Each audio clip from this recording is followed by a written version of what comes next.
Yeah. Good morning. How are you doing? Sorry, I'm eating my brunch. Hi, how are y'all? Good morning. Glad y'all could make it. Hi. Hey, everyone. Hi, how are you doing? I just ate a quick breakfast, but I'm about to go to brunch in a little bit. I'm really excited. Hi, good morning. How are you, Emily? So glad all of you are here and that you could join it. I love having everybody. I love seeing new faces and then the same hi, then the same names that I see every week. I just love seeing everyone here. Thank y'all so much for joining and spending time with me today. Hi, how are you doing, Whitney? So glad you're here. So basically today, if you haven't joined this, thank you. Oh, you're so welcome. You're so sweet. CC Bella, thank you so much. Hi, Angela. So basically, hi everybody. Sorry I keep saying hi to everyone. I just love seeing everyone joining and everything that you're doing. Hope you had a good weekend so far. I have had a good weekend. I've just been hanging out. Last night was an anniversary for my husband and I, and so we were really excited to celebrate that. And today I just wanted to go through Hebrews 12 with you. So if you haven't been to one of these studies before, you haven't come to or joined me for a study before, basically what this is I'm just going to read some of the chapter and then tell you kind of what I think, and then you feel free to pop in your comments, say something maybe you learned, or if you have a question, I want to hear about it. Whatever it is, I am happy to hear. So to start out, I just want to say, hi, good morning, how are you, Anna? I'm just going to say a prayer real fast so we can get started, and then we can dive in. So, dear Heavenly Father, thank you so much for this day and for these people that are here with me today.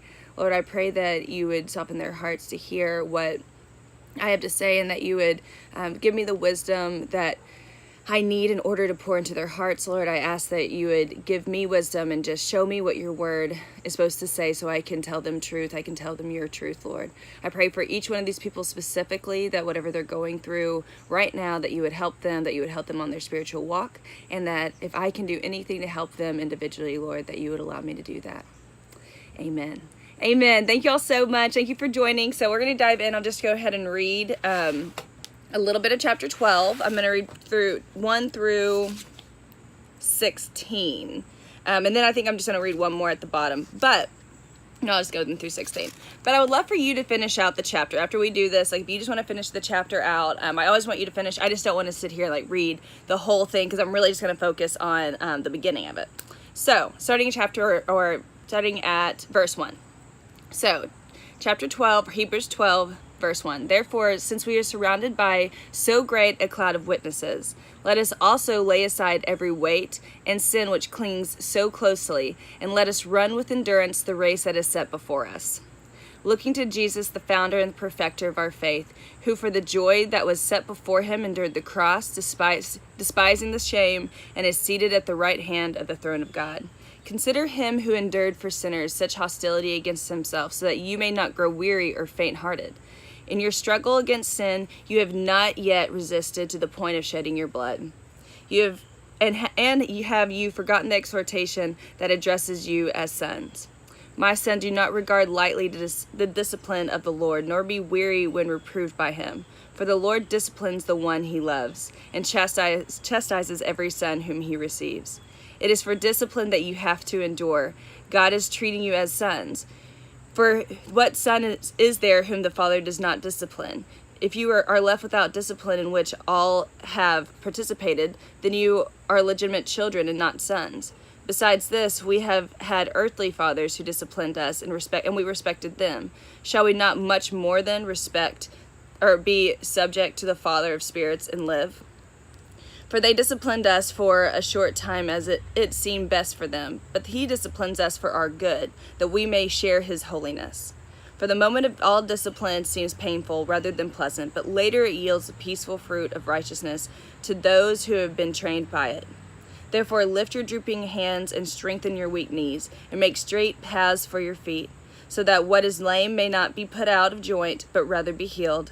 Strive for peace with everyone, and for the holiness without which no one will see the Lord. See to it that no one fails to obtain the grace of God, and that no root of bitterness springs up and causes trouble, and by it may become defiled. And that no one in sexual immorality or unholy like Esau, who sold his birthright for a single meal. we'll stop there because it kind of goes into other stuff. But I was going to want to go into the beginning part of it. Hi, Randy. How are you? So Strickart, that's Craig's dad. So hi, how are you, Randy? So glad that you joined. So basically, I just kind of want to start out talking about discipline and how, when you think about when you were a kid, or really actually we were talking yesterday about being motivated. Discipline can be, all kinds of things. Like we think about discipline in the form of, I need to be disciplined, right? Or we have that kind of a discipline where you think of a parent punishing a child or disciplining a child because you need to teach your kid to do the right things, right? I actually sometimes tell my mom, I wish that at times you would have disciplined me more. I know that sounds weird, but sometimes I just didn't understand the full, what my actions really would cause, because I just knew that I might get grounded today, but by Wednesday it'd be fine. My mom said you're grounded for a week. It was never going to be the full week. So I didn't get to learn fully that whenever you're disciplined, it's for a reason. You need to grow and you need to learn from it. I kind of learned that discipline was just there and you had to take it, and I didn't like it, but I would do it. But if I was good, then I wouldn't have to be disciplined anymore. But that's not what it says here. It's talking about, it says that parents will discipline us for a short time, but God disciplines us continuously, not to say he doesn't love to get onto us or say you're not good enough or whatever. What he's doing is saying that he loves you and he wants you to be better. So this week, if you joined yesterday for my lunch, I talked about how Hebrews 11:12 12:11 was my verse for the week. So that is, for the moment all discipline seems painful rather than pleasant, but later yields the peaceful fruit of righteousness to those who have been trained by it. So I had to tell myself, no matter what discipline happens, but if I do something, if I am sinning, I have to realize that my sin causes something to happen, right? So if we sin, we have to be disciplined by it. And it might not be that God's going to smite us or oh, you're so terrible, but throughout the day, I might see repercussions of my sin, right? And the more that I will try to be like God, the more that I will let him discipline me and learn from it, the more like him I'll be, and the easier it will become to kind of resist the sins that my heart typically wants to partake in, right? So I think everyone kind of has their sins that you probably are thinking of some right now that you particularly are like, oh, that's my stumbling block. That's where I mess up a lot. I continuously see myself maybe saying little lies, or I continuously see myself fill in the blank, right?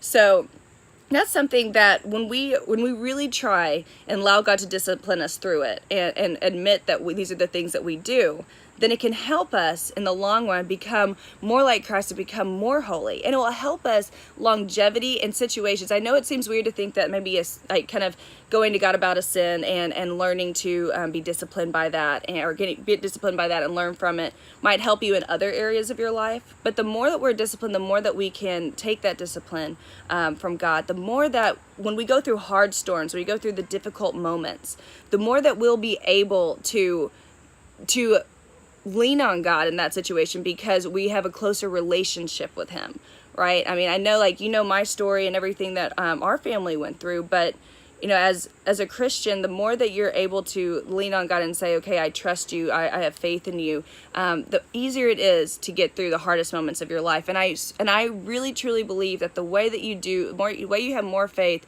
is by building a close relationship with God. And in order to have a close relationship with God, you have to be able to take the discipline that comes along with the faith.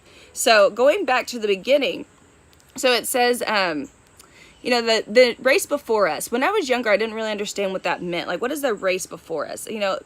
Life and everything that we do in life is, if you think about all the hard times in your life, or everything that you're doing every day, and how hard and how tired we get, right? How every day you just feel like, man, this is a race. I'm not saying that he's saying that, but what I am saying is that kind of is how I do feel sometimes. Life is this race that I'm running in sometimes, and I'm going 90 to nothing, and I can't stop, and and sometimes I get so exhausted, and I just want to do my own thing because I think it would be easier. I think it would make me happier. And it does. It takes endurance, right? It takes endurance to do every single day the way that Christ would want you to do it.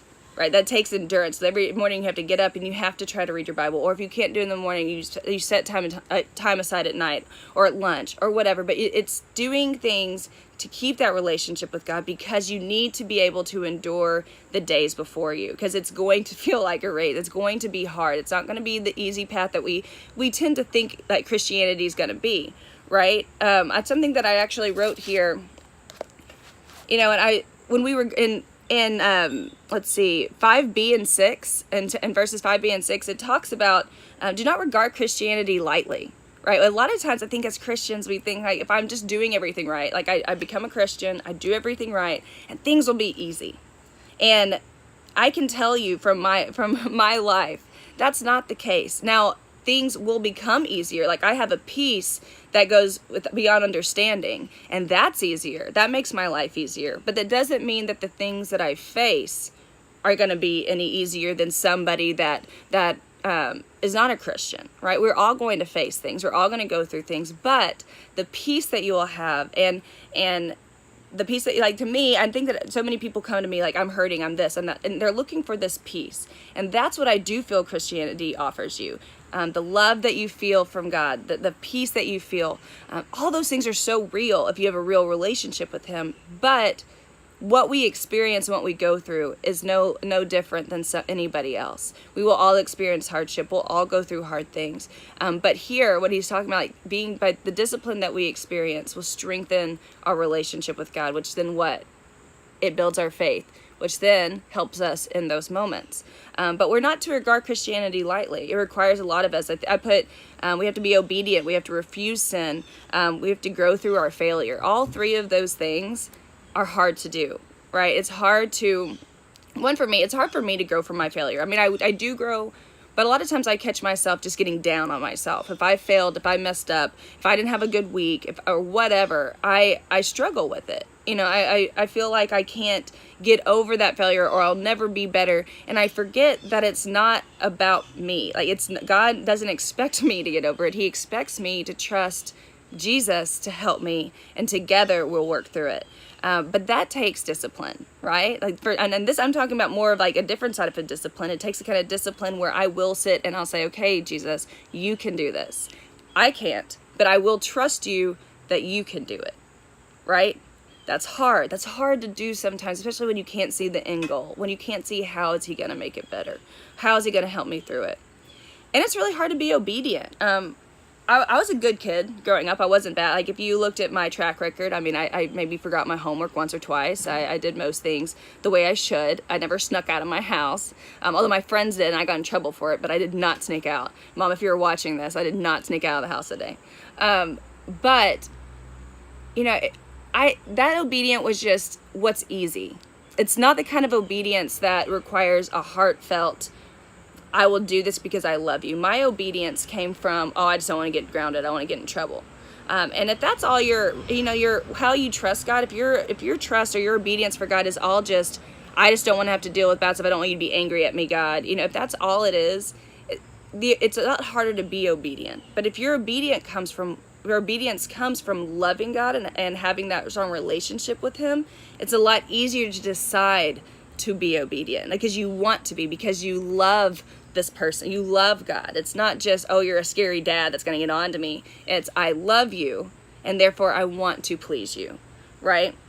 So all these things to me have really been connected back to having that strong relationship with God. And that's something I didn't really get. I just thought if I did the things right in the Bible, if I learned it, if I read it, if I went to church camp, if I became a counselor, if I did all the right things, then life would be easy. And it took me a long time to realize that, I shouldn't be just striving just to have an easy life. I should be striving to have the life God wanted me to have and be the person that I need to be with that life. Meaning that when I go through hardship, when I experience hard things, I won't waver. I won't change. I won't go against God. I won't walk away from God. Instead, I will run to Him. I'll show through my actions that I have a strong relationship with Him, that I love Him, and I can help others along the way, right? I feel really called to that. And so I guess that the last couple of weeks I've been talking a lot about faith and your relationship with Him, with God, because I realize that in order for you to get through whatever you're going through, that's the main ticket. That's the way you're going to do it. That's the only way. I believe in all the what is it? Not the love languages, but all the things that you get over for grief. Like the stages of grief. I believe in that. But in order to get through it in a healthy way, I believe you have to have a strong relationship with God built on wanting to grow, wanting to be better, wanting to be obedient to Him. So anyways, I was also going to say, working hard for the sake of Christ. One of the ways that we can do that, one of the ways we can decide I want to be obedient. I actually really like this idea of thinking about, sometimes I think we forget that Jesus experienced so many hard things. Right? Like, it wasn't like Jesus just said, like, hey, no, you're going to have a hard life. I'm going to go do my own thing. I'm going to sit up here in heaven. I'm going to need you just to figure it out. He actually came down, experienced a hard life, if you read the Bible and read his life, he experienced so many things that we go through today in a different situation, but it's still the same feelings, the same temptations, right? But he still endured through it. And then, like it said, to the point of death. Jesus doesn't ask us to go, to the point of death. It's like today, like, don't do that one sin, like you're not die. Like, that's not what he asked. But at the same time, he does want to know that, hey, look, like I did this. I took on all of this for you. I endured all of this for you. And for mine, he doesn't say this, but from my point of view, I want to say, so why can't we just do something for him? Why can't we just say, you know what, God, because you died on a cross for me, Jesus, because you did this, because you went through so much agony, I can actually see, I have a story and I can see what happened in your life. I'm going to decide that today I'm going to try to be obedient. I'm going to do that for you, because all you ask for me is to spend time with you, is to pray with you, to talk with you, to try not to do that sin. Like, that's what you ask. And yet you went through all of this pain. You went through all of these things specifically for me. And that's helped me in this last week. When I look at, as I've been reading this study, or doing this study this week, I've thought about that a lot. I've thought about how he worked so hard for us. Why can't I work hard for him? Why can't I go above and beyond what I think I'm called to do? Because when I think about what he did for me, I'm humbled. When I think about the fact that Jesus died on the cross for me and he experienced all kinds of hardship for me, not just me, but for you, for all of us.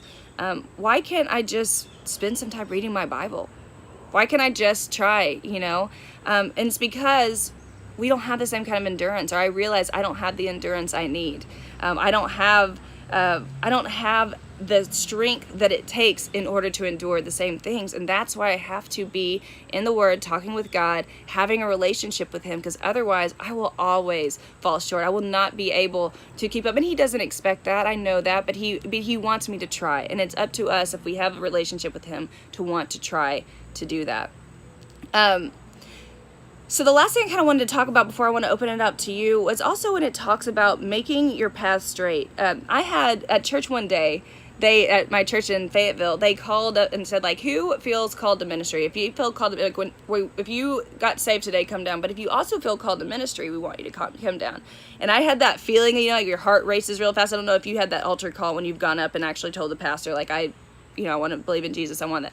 I got that all over again. Like, I started sweating. I was like, oh, what if people judge me for getting up right now because I really feel called to ministry and I really want to do this, and I don't know. And he kept saying, he was like, if you feel called to ministry, come on. And I finally got up and went up there, and this guy was like, yo, Helen, I'm so excited. I think this is amazing. This is exactly what you're supposed to do. And he prayed over me, but he said, Helen, the one thing I want to say to you is learn to make your path straight. And he prayed that over me. Lord, help Helen make her path straight. And at first I was kind of like, well, do you think I have this bad, am I doing a bunch of bad stuff? Like, you think I'm a bad person? But later I realized, no, he's really meaning, as humans, we have crooked paths. We get distracted. Like, we see one thing, we think, oh wait, maybe that's how it should be, or I don't know, maybe I don't feel like reading my Bible today, or maybe I don't or I had this sin that I just continue to partake in, but it's really not that big of a deal, like those kinds of things. It's easy for us to kind of track off, and I realized after reading this, what he's saying is, it's hard. That takes endurance to continuously say, no, keep the path straight, keep walking forward. Even when you trip up, get back up, make your knee, strengthen your knees, strengthen your hands, and work for God, and do it with endurance.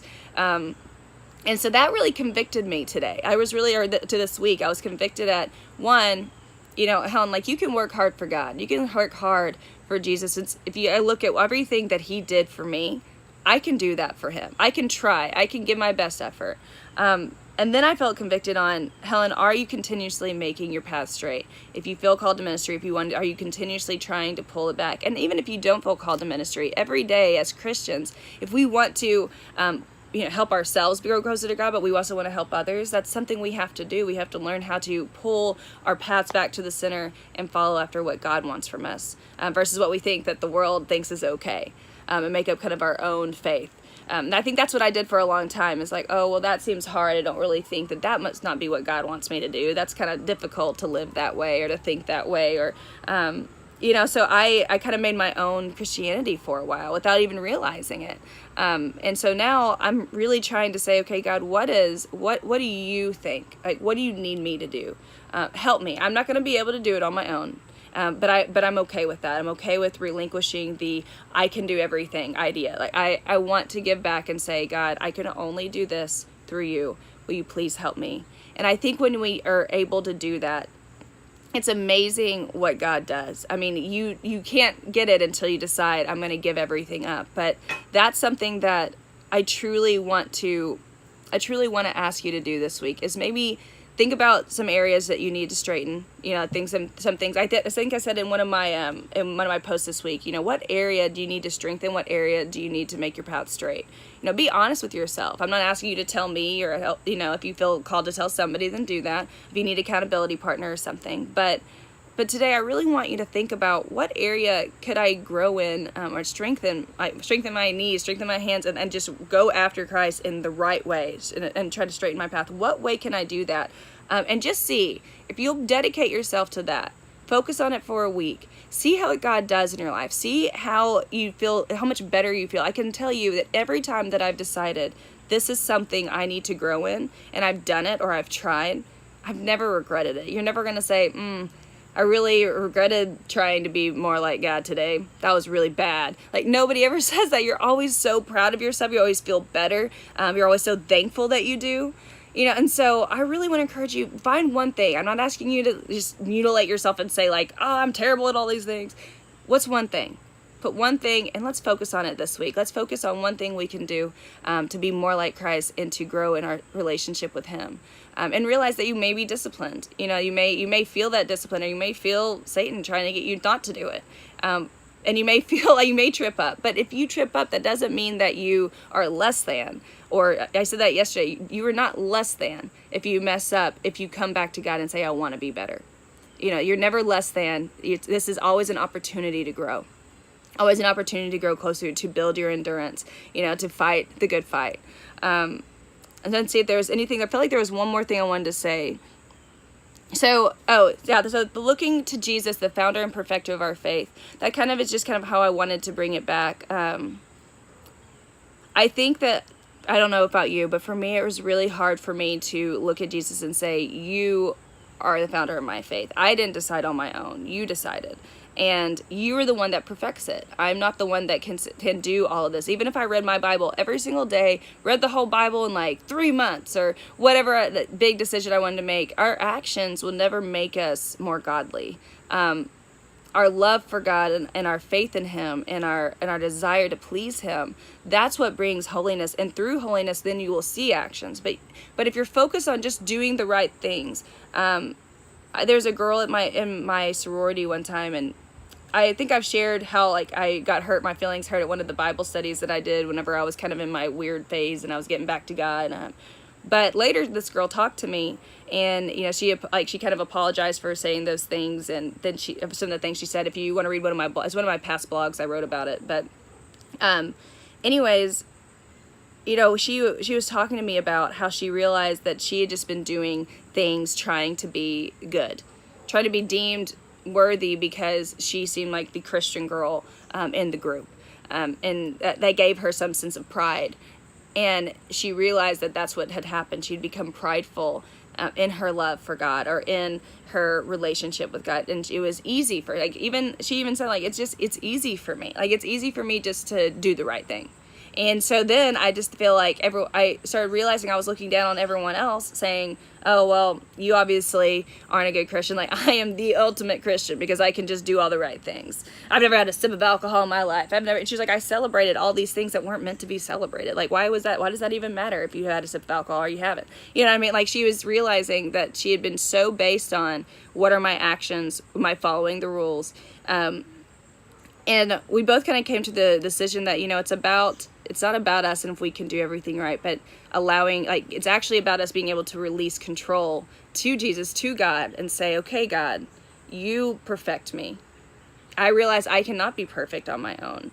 And I want you to perfect me. I want you to teach me. I want you to pour into me. And then in time, I will know my path. I will know what you've called me to do.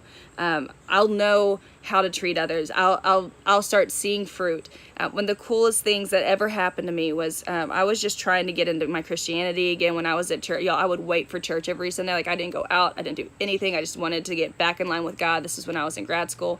And I would start going to church. And I mean, I was in front row just like, Jesus, thank you. You know what I mean? Like, just all over the place, like moving, like I might hit somebody, be like, oh, sorry. There's not even caring, did not care. I just tears coming down my eyes, just like, thank you, Jesus.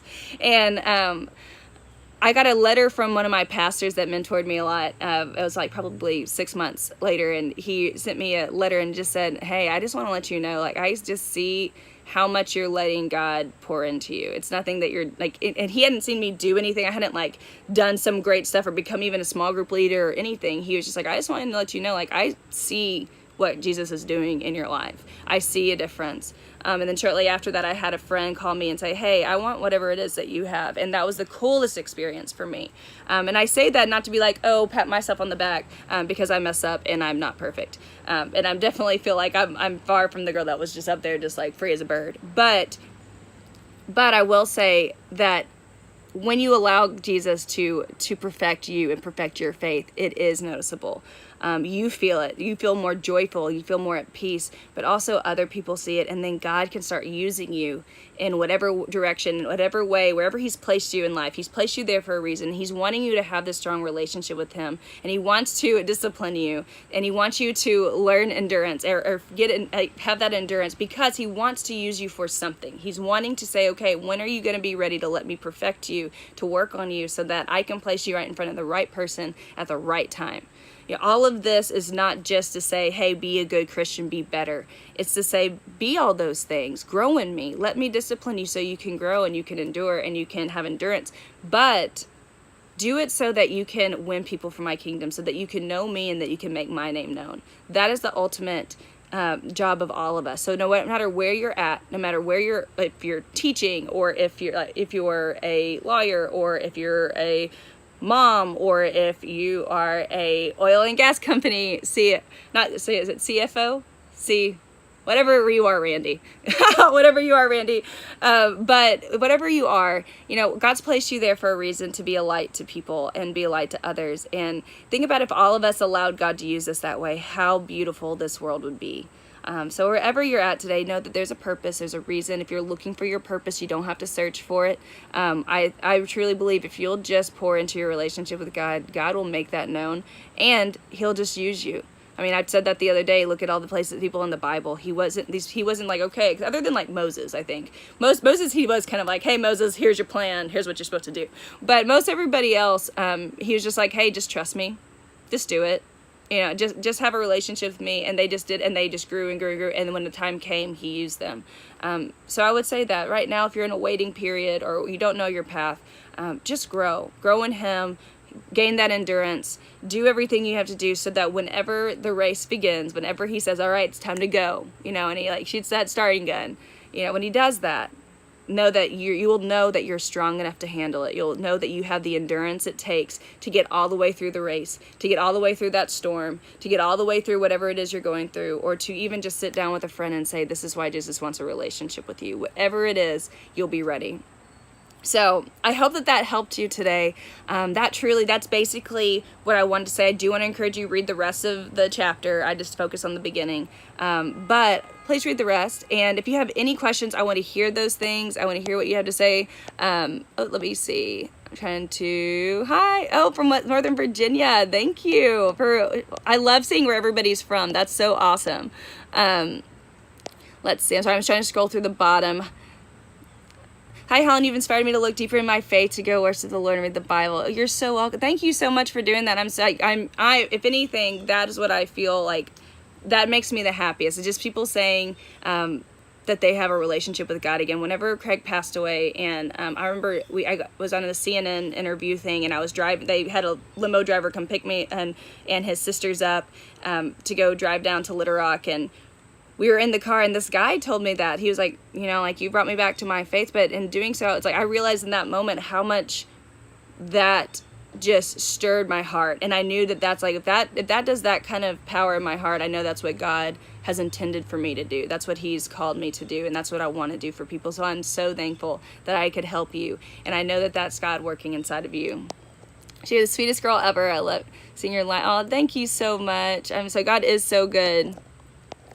Let's see, we're told putting down, free as a bird, we are free and safe, shelter of his wings. We are from Oregon. Thank you so much for watching. That's so awesome. North Little Rock, what? Let's go North Little Rock. I went to North Little Rock, guys. From South Carolina. That's awesome. I'm so glad that you needed that. Nebraska. I just love seeing how everybody's from all over the place. That's so cool. I'm so glad. 13 Mitchell, you've done so much for me to look at loss in a different way. I'm glad that loss is such a weird, difficult, it's a difficult emotion, right? Loss is something where you go through so many emotions with it. But I can just say, sorry, there's a fire truck going on behind me. So that you can hear me over that. But what I'll say about loss is the way to overcome dealing with loss is thankfulness. That is the only way that I've been able to get through things, is being thankful for what I did have, right? Being thankful for the people around me, the people that love me, having my friends beside me the whole time. When you experience loss, that's the only way to get through it, is just to be thankful for what you do have. And it's hard sometimes. Sometimes you just have to say, God, thank you for letting me breathe today. Thank you, God, for just letting me have the strength to get up and wash my hair. Whatever it is, but there's always something to be thankful for, and a thankful heart yields a peaceful spirit, right? That just helps you become better. It helps you be able to smile again, right? That's how any hardship, I really believe it all comes down to thankfulness. And I think that's why in the Bible, if you start reading through the Bible, if you haven't already, you'll see constantly over and over and over, it tells us, be thankful, have a thankful heart, be thankful, give thanks to God. In the Old Testament, that's the first thing they did. They just gave thanks. No matter the situation was good, bad, whatever, they gave thanks. And I think that is something that is one of the most important parts of our faith, or our walk with God, is in order to have a strong relationship with him, you have to be thankful. So anyways, Ireland, oh my goodness. Oh, I'm so jealous. I've always wanted to go to Ireland. I bet it's beautiful. Colorado. I've actually never even been in Colorado. That seems like I don't really go anywhere. I promise I've been places, but I need to go to Colorado. Liz Hooley, is that how you say your name? If I ever come, I'll message you. And then South Dakota, Uruguay, that's awesome. And Canada, man, y'all are just awesome. Thank y'all so much for tuning into this and watching this with me. It's amazing to me how God has created this avenue for me to be able to talk to people from all over the world. Like that, how amazing is that we're getting to do this together. Thank you so much for tuning in. I will say, if you didn't watch on Friday, I'm starting to do a Be Tribal Fit thing where it's like accountability, where we can talk and hang out and stuff. I'll post about it so I don't have to waste your time here. But be looking for that, because I'm going to be putting it in my story, and I want to talk about it a lot, because I want to be able to do life with you guys. From Alabama, oh, you're awesome. Thank you so much.